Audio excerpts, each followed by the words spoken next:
Welcome sa atong mga storya o gitawag na itong mga sambingay. So by the way, sa atong mga bag-o nga mga viewers karon nga nagtan-aw, kini atong nga channel nag-upload kita mga sambingay about sa Kristohanon kapag kinabuhi.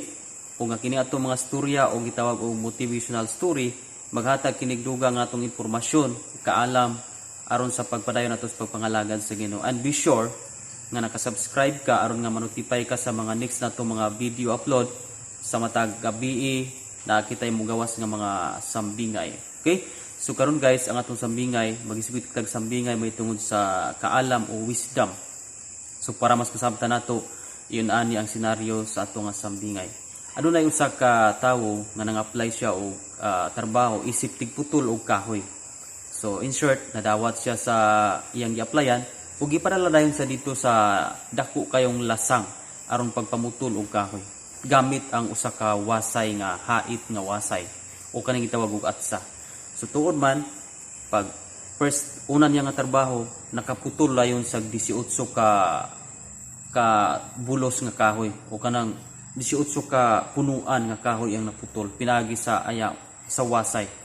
So nibilib ang iyang amo tungod kay daghan kay siyang naputol anang adlaw tungod sa iyang katasig nakaputol sa 18 ka buok punuan. So nalipay ang amo o yan nalipay pud siya.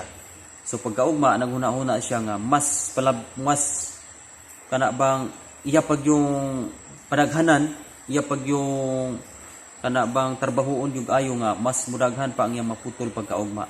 So nagplano siya nga mas mulapaw pa ang iyang maputol pagkaugma.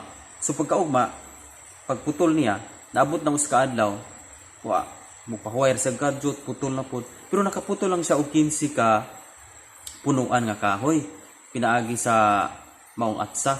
So naka-question siya nga kaghapon nakaputol og 18 ka punuan apan karon 15 na lamang ka punuan. So pagkaugma siya nga ugma akong bawion murag nakaka-alakansi man kog tulo. So akong bawion para ugma.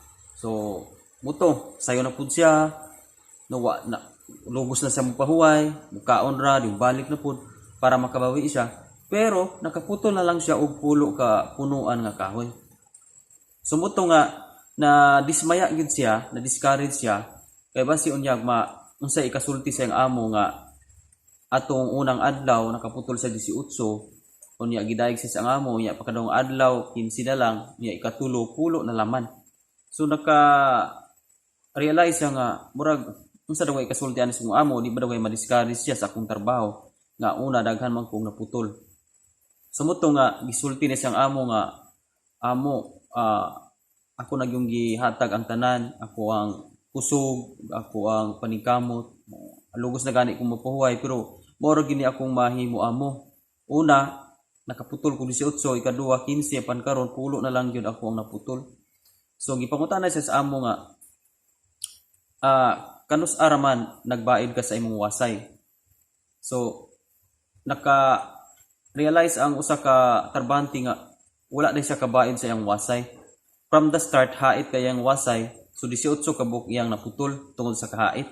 Apan kay pagkaduhang adlaw wa man niya baira, nakaputol lang siya og 15 hangtod nga ikatulo nakaputol lang siya og pulo.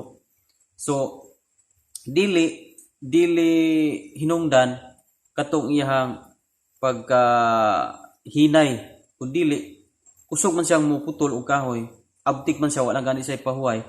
Kaso lang ang problema is ang yang wasay habol. Okay? So dinhi lang ta mukutob sa ato ang sambingay karon. Aduna kitay lesson nga makutlo niini. Nga kini bitaw bisang usaon nato paningkamot, bisang usaon nato tanang kusog atong ibuhos, tanang time ato ang gamiton para sa pagpanarbaho, para sa income. Pero kung wala tay pagbaid sa atong hunahuna, wala tay gitawag og rest para bairo nato ang ato ang hunahuna o kining gitawag og wisdom, kaalam. So dili gyud ta do naman siguro tay makabot nga mga panalangin o mga resulta sa atong mga paghago. Pero dili katumbas na ikumpara sa kaalam.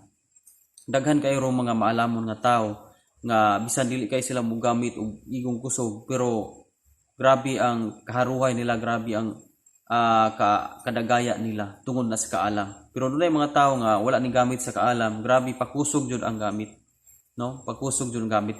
So munang iyon sa Ecclesiastes 10 verse 10, kun habulon ang imong wasay ug dili mo kini bairon, mangusog ka pag-ayo ini gamit mo niini. Apan ang kaalam maghimo kanimong malampuson.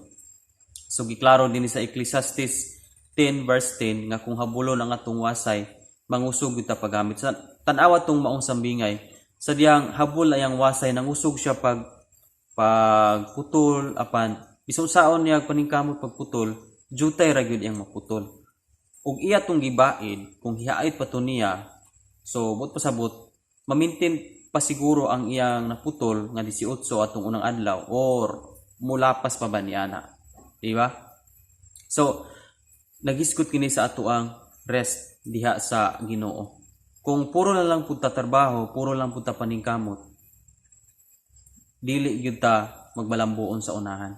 Mahimo pa hinuon nga sa unahan sa kinabuhi, frustrated ta tungod kay wala tay pahulay, wala tay sinimbahan. Ang paggahin og time sa Ginoo, pagsimba, mao kini ang gitawag og pagbaid sa atuang kaalam ug una-una. Sa dihang mabaid daw tong kaalam ug una-una, makarelax ang atong una-una kaalam, then ana nga semana o ana nga bulan mahimong produktibo ta. Pero kung wala gyud tay time sa Ginoo, wala gyud tay higayon sa pagbaid, kay kani man kung paghatag natong panahon sa Ginoo, usa ka pagbaid ni, usa ka pagpahait ni.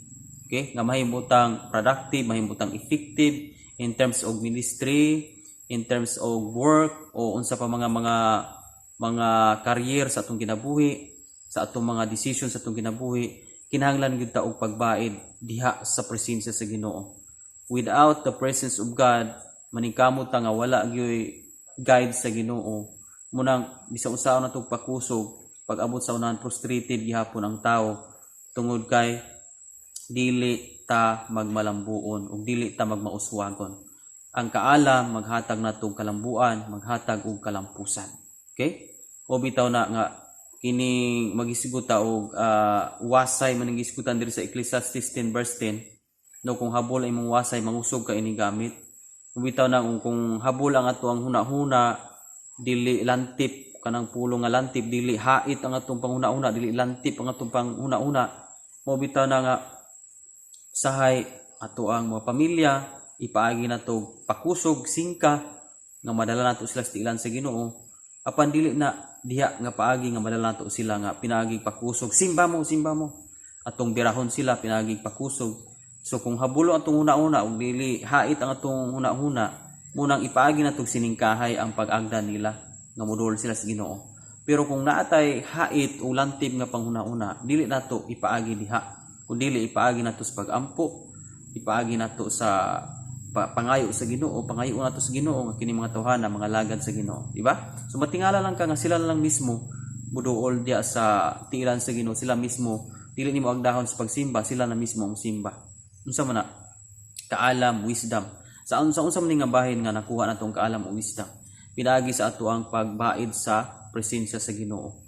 Buot pasabot kinahanglan gyud ta og time, buduol gyud ta sa presensya sa Ginoo. Kung dili gyud ta buduol sa presensya sa Ginoo, kung wala gyud tay panahon kayo sa presensya sa Ginoo, isod mahabol ang atong salabutan, mahabol atong una-una, and maglisod na ta og decide unsay maayo, unsay dili maayo.